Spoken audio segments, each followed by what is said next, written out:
Larguer les amarres, 30 ans de la Transat Jacques Vabre. L'année des records, puisque cette année, c'est 95 participants au départ, contre 79 à la dernière édition en 2021.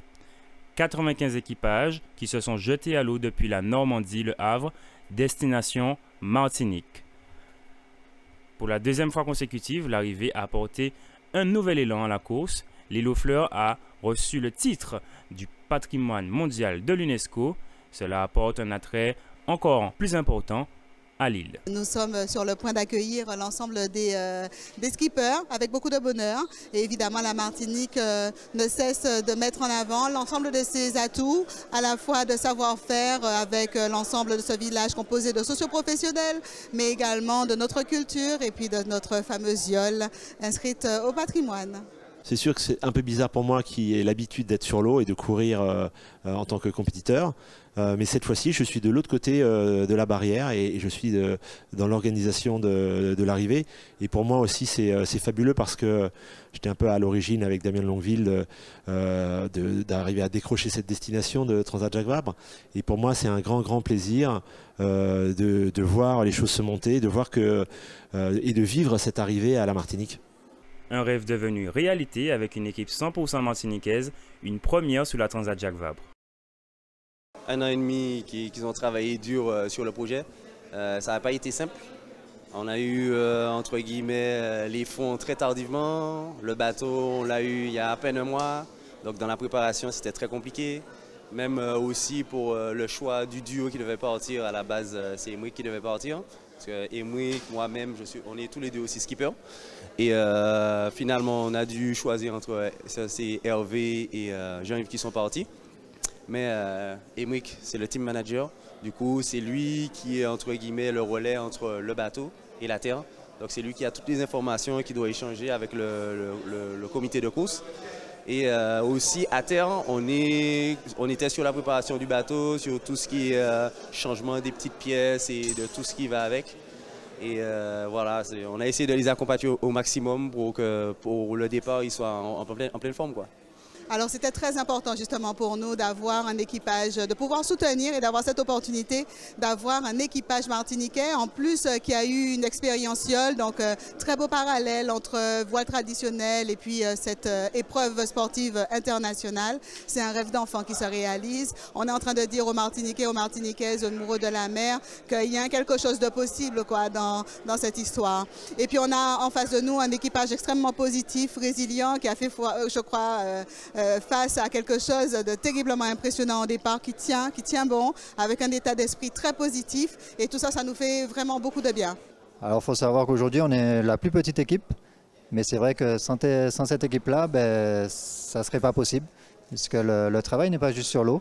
Il y a un gros travail qui se fait à terre en matière de communication, la gestion des réseaux, la gestion des vidéos, tout ça. Et c'est vrai qu'on a une équipe solide en com qui nous fait des vidéos merveilleuses que vous pouvez trouver sur nos pages des réseaux sociaux. Donc Martinique Horizon sur tous les réseaux sociaux. Et cette équipe permet à ce projet de vivre et d'être réalisable. Sans tout ça, sans ce travail d'équipe, plus rien ne serait possible.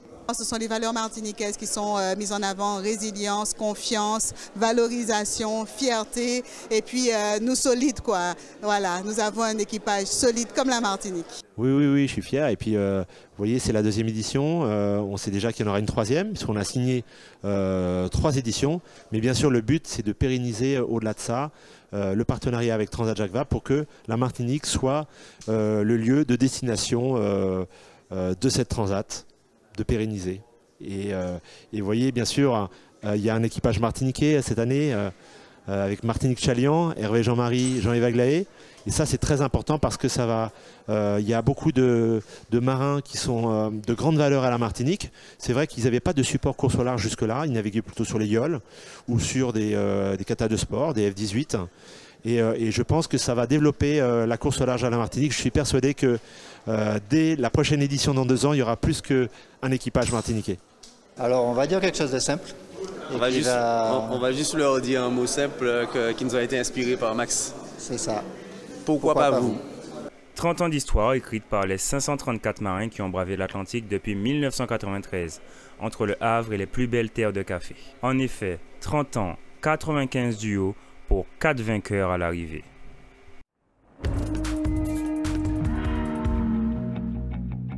large du Brésil, l'équipage du Maxi Edmond de Rothschild vient d'annoncer que leur trimaran a subi une avarie majeure de son système de barre. Charles Caudrelier et Erwan Israël tentent en ce moment une réparation pour rejoindre la Martinique et préserver leur 3e place dans la classe ultime. De l'autre côté de l'océan, au large du Portugal, la bataille fait rage. À l'échelle d'un océan, les écarts sont infimes entre les bateaux. En classe 40, les duos foncent vers les alizés. Ah, ça fait du bien! Ça fait du bien! Voilà l'ambiance aujourd'hui, il y a des nuages. La mer s'est bien rangée, style Suzumaker. On a quelques petits nuages de grains. Faut quand même régler les voiles, faut pas s'endormir. Bah, ça régule, ça tartine, ça a du vent, ça va vite, on va faire un veste pour l'eau. Les IMOCA ont, eux, l'île de Madère en ligne de mire. L'heure des décisions stratégiques n'a pas encore sonné. J'ai l'impression qu'il y a un peu un pacte de non-agression. La classe IMOCA, personne ne va aller chercher les dépressions. On pousse l'échéance. Bonne nouvelle pour les marins après ce début de Transat Jacques Vabre corsé, les conditions à bord des monocoques s'améliorent. Café, 15 nœuds de vent, franchement ça glisse. Au classement de 17h, en classe 40, statu quo en tête de la course, la flotte est toujours menée par le duo Achille Nebou et Gilles Damaé à bord d'Amaris. Solidaire en peloton, confiant en avance en Ocean 50, Thibaut Vauchel-Camus et Quentin Vlaminck allongent la foulée vers le Cap Vert. Charal est toujours le solide leader de la classe IMOCA, seul Paprec Arkea arrive à suivre le rythme infernal imposé par Jérémy Bayou et Franck Camas. En ultime, après l'avarie du Maxi Edmond Rothschild, la bagarre pour la victoire se résume désormais à un mano à mano entre le Maxi Banque Populaire 11 et SVR Lazartigue.